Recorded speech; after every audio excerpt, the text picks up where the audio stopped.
The core mission statement for us is providing outdoor adventures for active duty special operations guys, their teams, and their families. So we do kids camps, spousal events, you name it. And the why is because you've got this very, very small percentage of military who are doing incredible work behind the scenes. There's no PR for them, no recognition. They're not seeking that, but they're out there defending our freedoms day in, day out, year-round across the globe. So it's our way, regular Joes, giving back and saying thank you.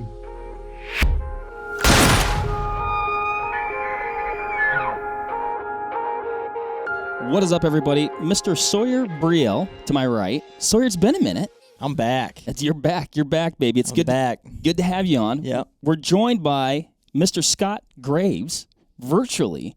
And Scott is from an organization called Special Operations Excursions, oftentimes shortened to S.O.C.S. A really, really cool, great organization. So we're going to talk about that. I'm going to briefly outline what we're going to talk about today. We're going to talk a little bit about Scott. We're going to talk about the organization and the really cool, important work that they're doing. And we're going to talk about a cool project that we're working on. It's kind of like an apparel project, film project, and also a project where the folks out there, I'm pointing at you, if you're watching on YouTube, can get involved. Yeah, you may be asking yourself, why is there a T-shirt on the table? If you're watching on YouTube, yeah. You're going to have to tune in and stay with us here. Watch till end. Yep. Right? That's what they say. Scott, what's going on, dude? It's awesome. Thanks for joining us today. Glad to be here. Thanks a lot. What tell us a little bit about yourself and how you got involved with Special Operations Excursions. So first off, no military background. Kind of fell into this whole thing by a twist of fate. Very blessed to be where I am now. My background prior to the nonprofit life was worked in lawn care in Nashville for like 15 years. Grew up middle of nowhere, rural West Tennessee, a place called Reelfoot Lake. So in that area, for a side business, I had a little hunting lodge with some buddies there. Just a little hunting camp, nothing crazy. And go back to like 2012 time frame, visiting some friends from West Tennessee who were stationed at Fort Lewis in Washington. Brian Bowling's a Green Beret out there, and visiting Becca and Brian, Becca's his wife, talking about what Green Berets do for us, for citizens, for our country, deployments, and it all hit home really hard that these guys were out here risking their lives for us. This was 10 years ago, so the war on terror was wide open. Afghanistan, Iraq, you name it, we were getting after it. And, hearing Brian's story of, man, just the struggles that guys go through coming back home. Like, for guys who love the outdoors like us, it's easy. We go in the backyard, weekends off work, we can go scout, hunt public, do all the things. Well, imagine being a SEAL or a Green Beret and you're gone deployed 6 months. You come back home, you're off work for a week, visiting your wife and kids, then you're back again to training. And training's not at home. It's Arizona or Colorado, you're out of state. So a lot of these guys who love the outdoors simply lack the resources to get into the outdoors. They lack the cash for expensive lease somewhere or the free time to go scout public. So a lot of guys like Brian love the outdoors, simply quit going. They're like, hey, my priorities, my career, my country, my family. And so your outdoors hobby kind of goes away. So Brian and I discussing all of that, offered up using my hunting camp, free of charge for his team, his 12-man ODA. Come out here, we'll hang out in the outdoors, we'll hunt, fish, do all the cool stuff. The way life works, it didn't work out. Brian, PCS, he moved bases to to Fort Bragg, North Carolina, to be a cadre at Robin Sage. So Brian moves into the Carolinas. The idea of all this kind of got put on pause for a short time. He had a really good buddy named Jimmy Adams, who was at 5th Group Green Beret, Fort Campbell, Kentucky. And Jimmy, like Brian, very, very busy career. His team's very busy. Guys like the outdoors, but lacked places to go. So Brian linked Jimmy and I up. We met up for lunch one day, had that interesting conversation of strangers like, hey, I got a hunting camp. You guys come visit and hang out anytime, free of charge, no hook. just show up. Like that's the kicker. Just show up with us and hang out. And that's legit how S.O.C.S is born. Just some Green Berets visit us, and they brought their friends. Those guys brought their friends. That was all in 2013. Maybe 8 guys that first year. By year 2, 50 guys. By last year, 10 years in, almost 1,000 guests at events across the entire globe. I mean, that's crazy. I mean, that is a lot of participation in a program. I mean, you guys are running through and helping out a lot of folks there. I mean, that's pretty astounding. It's mind-boggling for me. Again, a guy from doing the lawn care world of civilian life, and now I'm fully immersed in the special operations world of / outdoors, Vortex, optics, hunting guide. It's just a unique place to be in life. I love it. I love it. What would you like if you're going to describe like the mission, of Special Ops Excursions? Like, what are you? I mean, yes, you guys are bringing guys or folks out for these events, but like, what's the why behind it? Yeah, so like the core mission statement for us is providing outdoor adventures for active duty special operations guys, their teams, and their families. So we do kids camps, spousal events, you name it. And the why is because you've got this very, very small percentage of military who are doing incredible work behind the scenes. There's no PR for them, no recognition. They're not seeking that, but they're out there defending our freedoms day in and day out, year round across the globe. So it's our way, regular Joes, giving back and saying thank you. Yeah. One of the coolest things that I see with what you guys are doing is you are involving the family. Like you said earlier, it's like these guys, they're doing this hard work. They're gone a lot. They're either working or training to work. You get back home. I mean, I can see where it would be even difficult to be like, hey, I'm going to go on this hunt with S.O.C.S. But by bringing their families into the fold, number one, that's an easier sell. And number two, you're providing an experience and memories for the entire family. And I just think that is just monumental. Yeah, our founder, Brian, something to me pretty profound years ago, like you're a Green Beret, like he was. And so you miss all the first day of school, the first birthday, the first Christmas, you're deployed or training. So with S.O.C.S, you bring your kids out and you're there for the first fish. You're there for the first deer and creating that lifelong family memory. And it's important. I'm getting chills.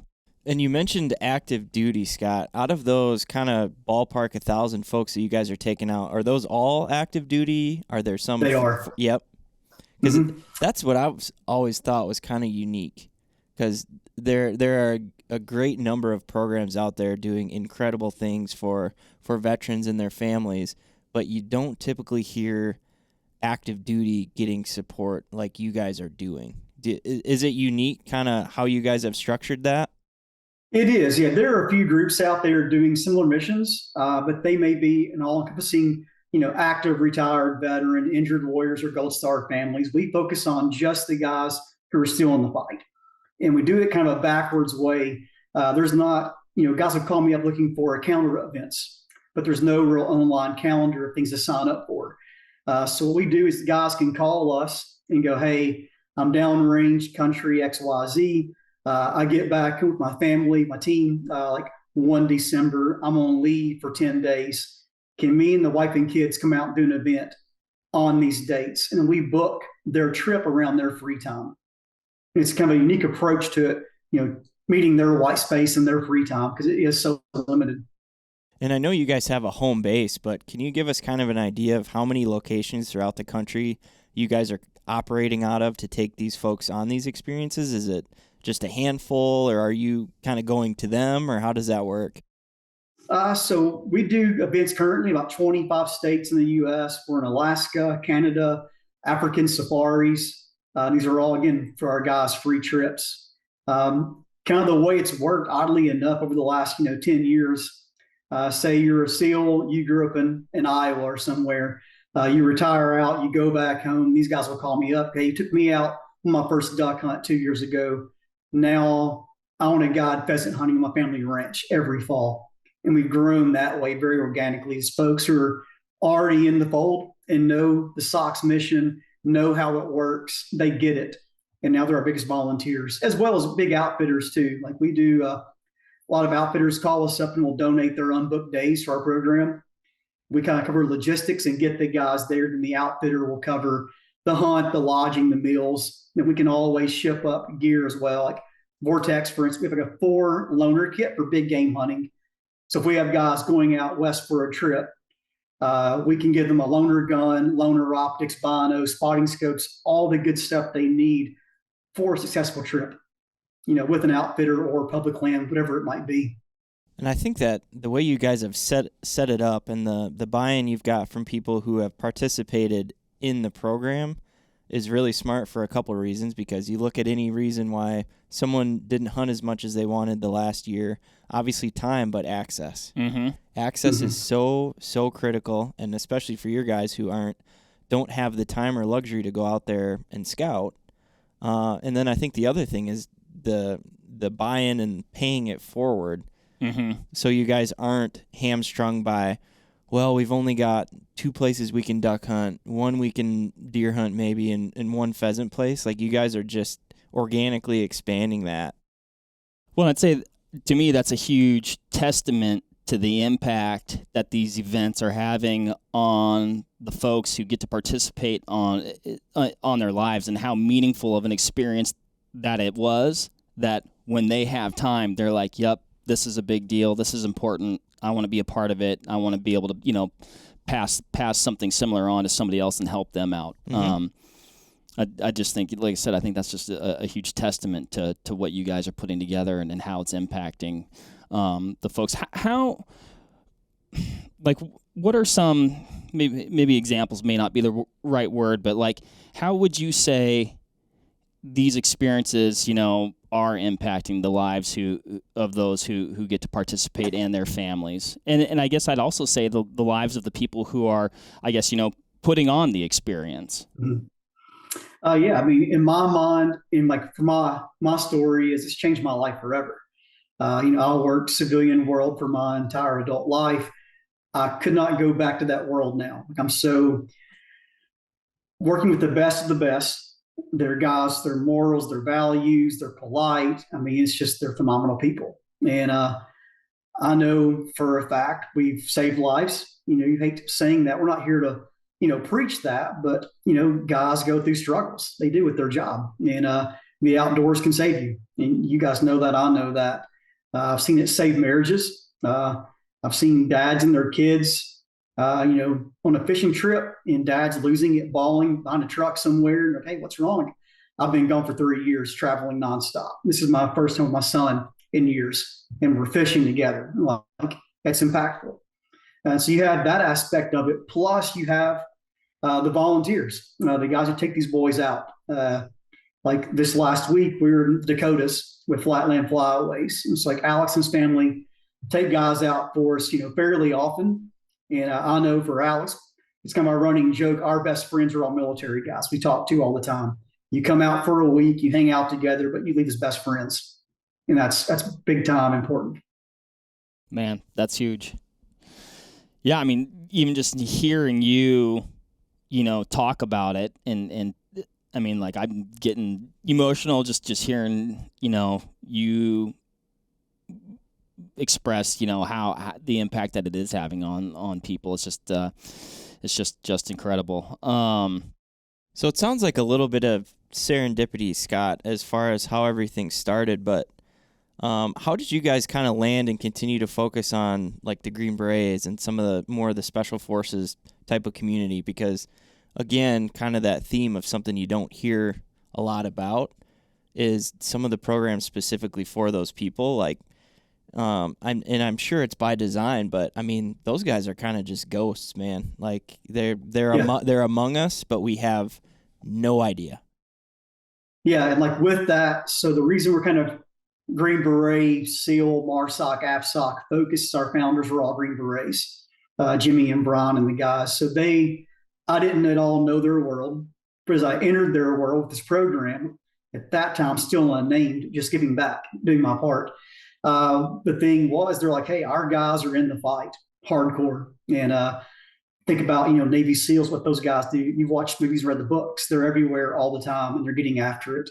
MARSOC guys in the Marine Corps, PJs, CCTs in the Air Force. These are guys, like I said, I wouldn't call them ghosts. They're normal, like us, normal guys who do a unique mission. And they put their entire life on hold for their mission. And so Jimmy and Brian thing was, let's honor those dudes who are giving their absolute all for us. And in return, we ask for nothing. So our program, we're 10 years old, but you are our first media, the Vortex film coming out. We've done 10 years of zero PR, no TV shows, no media at our events. It's purely a program for the boys and their families. And it's not for the world to come in and watch. Mm-hmm. I'd say that's also a testament to the the growth of the program, is like how much it has grown with, like you said, zero media, zero PR, just doing good things for great people and having it just, that completely organic growth, man. That's a pretty special thing for sure. It is.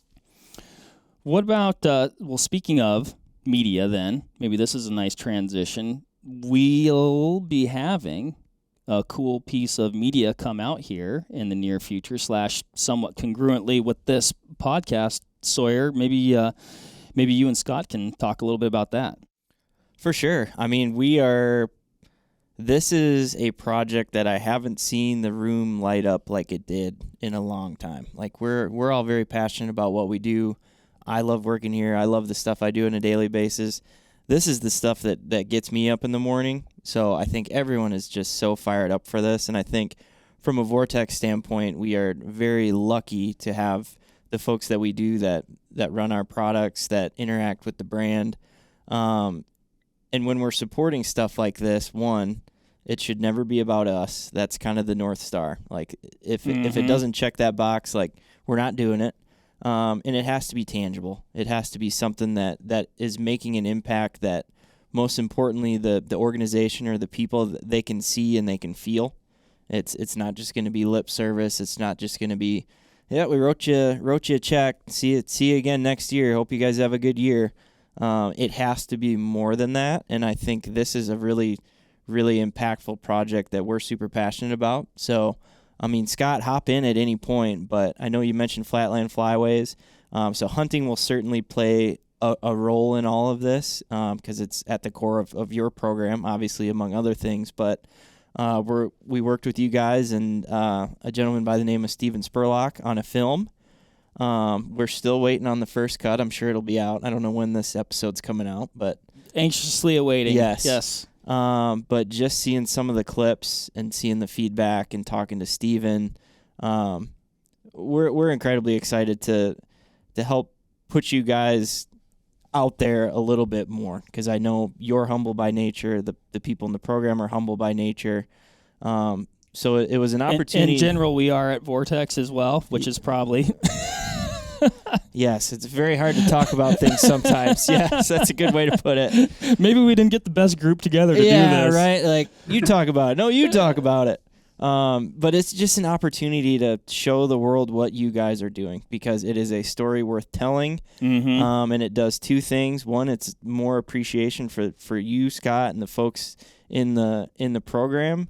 And one, you never know who's out there watching. It might be somebody with 400 acres. It might be someone that has been looking to support something like this, hasn't found it.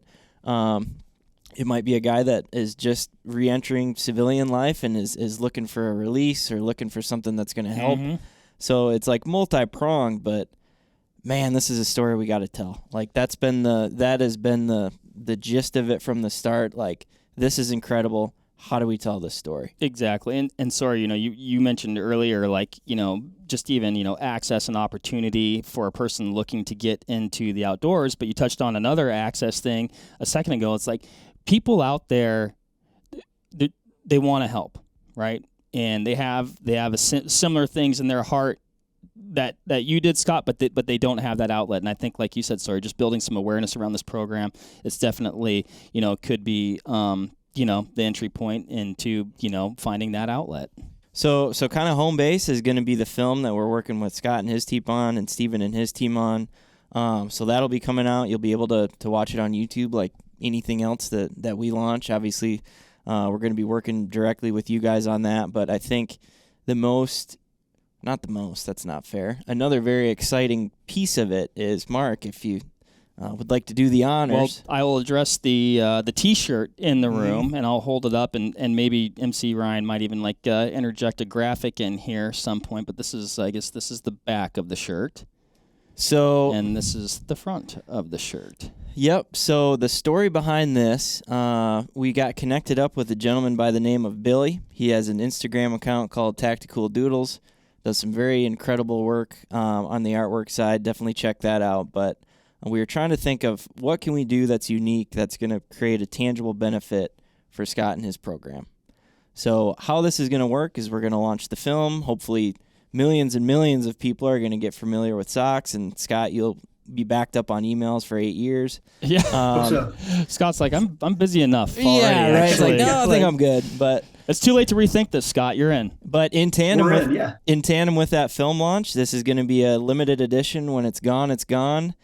T-shirt that we had our friend Billy at Tactical Doodles put together that we really wanted to capture the essence of S.O.C.S. and of the people in the program, the important work they've done, and we threw a duck in.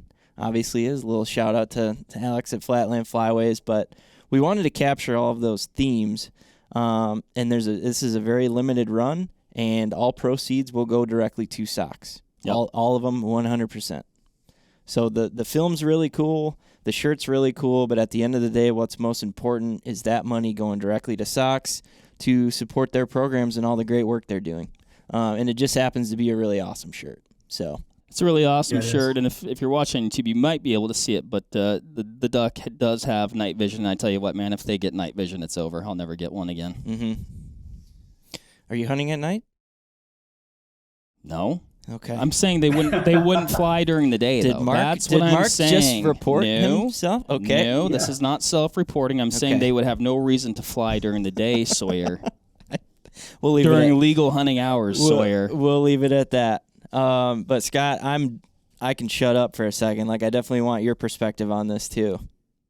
No, with us, the film is a big deal. It's our first time doing anything quite like this. But you were right. We've been kind of behind the scenes for 10 years, doing our mission and growing. But we're at that point. We needed some help to hit that next big growth spurt, and that was the mission, sharing it finally, and finding more big outfitters across the U.S. who want to give back to the troops and their families to offer up, their excursion for themselves.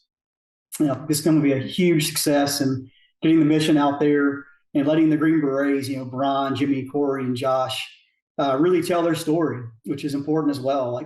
Their 20 years plus the guys had in service in the global war on terror, they were getting after it, for a long time, and how the outdoors, healed them. You come back from a work trip and you go outside and, man, the world's good again before you go see mom and the kids. So I think it's good for people to hear that our guys are in the fight, hardcore, and the outdoors is important to all of us for a lot of reasons.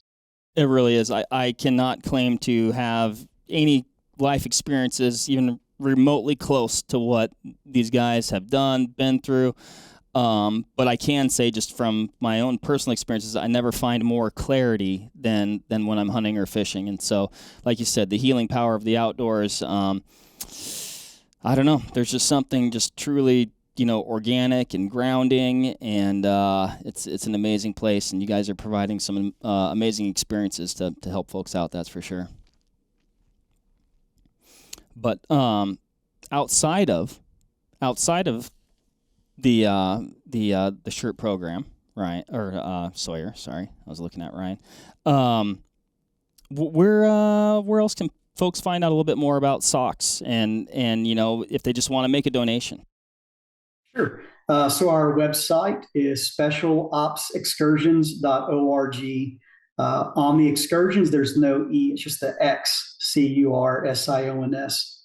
So the website, you can go online and donate $5, $10, anything helps. We're a very small program. And then also social media, Instagram, Facebook, we are on there. We don't share a whole lot. We try to do a post or two per week. and highlight outfitters and guides giving their time to our men in service. Awesome. Awesome. Did we miss anything? I mean, I'd put it to you, Scott. Is there any other stories you want to tell or can tell, or any other peek behind the curtain you guys want to give for the org or some of the things that you're doing? Man. I know it's all very private and to yeah, a degree is. secretive, so it's kind of hard to tell that story sometimes. I've got a really good story I'll tell if we got a little time. So I love seeing transformations of guys. So, dudes show up with us. Maybe they're burned out, they're stressed out, had a really bad work trip down the range. Or you have guys who grew up Brooklyn or LA or somewhere who are not at all outdoorsmen who try us out for their first time afield. And so my buddy Brian is retired now. Probably going to embarrass him a little bit, but Brian's first time with us for a program, his commander sent him out for a trip with us. And so Brian comes to our Tennessee hunting camp full of like country boys and big trucks and fire pits, smokers rolling, country stuff. And so Brian gets out like a flat bill hat, skinny jeans, his little Fast and Furious car, and he's like stuck out of the water. He's just like, man, like, where am I at? What am I doing here? We're like, man, come on, have a good time with us, all the good stuff. And he had a great time. His first turkey or deer hunt, forget what it was, but he had a great time with us. And so he grew up like Boston inner city kind of kid, and he met some country boys and they ate barbecue bologna all night, just all the good stuff of the South. And so like the next year, he calls me again. Can he come back out for trip 2? I'm like, you sure can. Come back out. Comes out this time. He's a little more country. I'm like, oh, this guys, he's getting it. He's an outdoorsman now. Year 3 rolls around. He calls me again. Like, hey, man, can I come back out for a trip? Like, I love the outdoors. I'm like, yeah, dude, come on out. Pulls up this big 4-wheel drive truck, pulls up. Guy hops out. I'm like, who's this? It's Brian. Fully embrace the outdoors. Camouflage jacket, camouflage hat, wearing his banded gear. I'm like, are you a hunter now? Like, yeah, I'm completely a hunter. I'm all in. This is my lifelong hobby. I'm all about it. So I love seeing stuff like that. I mean, that's a new hunter. We're a dwindling thing. The numbers are down year in, year out. If we can get guys out there who aren't really hunters who will try it once, I mean, it's awesome. You guys know. And you try it once, you're hooked. Mm-hmm. Yep. And the same for our youth program. Like, I love seeing, dads and kids in the outdoors. One, because it's dad or kid. That's impactful and amazing and a blessing. But you see these kids who are like, no, I'm not into hunting. By the weekend, they're like, when can I come back? I want to try fishing now and a deer hunt or a pheasant hunt. And you're like, yes, I've got you. Like, here's more trips. Keep going. Love this all you can. Dude, phenomenal. I love it. I mean, Yeah. that's a great story. And I mean, it just really shows that this is life changing. Like you said, it could be life saving, but it's also life changing, and that goes for the operators. It goes for their families. It goes for their kids. I mean, just and beyond the experiences that you provide for them, because they get involved, and just the ripple effect is truly amazing. So Scott, thank you for all of the work that you do. We're super pumped to be working with you and working on this project and hopefully beyond. Just truly important work, and thanks to you and thanks to all the special operators out there. Your work does not go unnoticed, and we appreciate it. Yeah, I just want to say thanks to Vortex, your entire team, for getting behind us and believing in us. So we're a large volunteer group of people that run these events across the country, but we're all volunteers. And these are guys who mean the world to our team at S.O.C.S.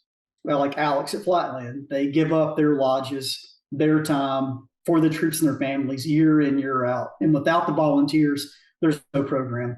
I'm behind the scenes keyboard warrior, doing phone calls. I'm not really guiding hunts myself. I'm just doing logistics. So the volunteers make the program. Our sponsor make the program, like I said, Vortex and Bandit, all these good guys, Sitco, go above and beyond for the troops and for us. We love it. Awesome. Well, thanks again, Scott. Thanks, Sawyer. Thanks, everybody, for listening. Thanks to the volunteers. Thanks to our military. Thanks, everybody, for listening. And if you are interested in supporting these guys, definitely give their website a look. Check them out. There's spot to donate there. Practice my words. Get yourself one of these really, really cool shirts. That's another way to get involved as well. And until next time, man, thanks again, everybody. Happy hunting and shooting. We'll catch you on the next one. There you have it, folks. Thank you very much for listening. As usual, give this video a like if you liked it, comment something below, and give us a subscribe to the Vortex Nation podcast channel. It would mean a lot to us. Also, why don't you give us a follow over on Instagram while you're at it, at Vortex Nation Podcast. We'd love to hear from you over there, and we'll keep you updated with all kinds of cool photos and videos from our adventures that we do here. Otherwise, we will see you on the next one. Thank you again. Happy hunting and shooting, everybody. Have a good one.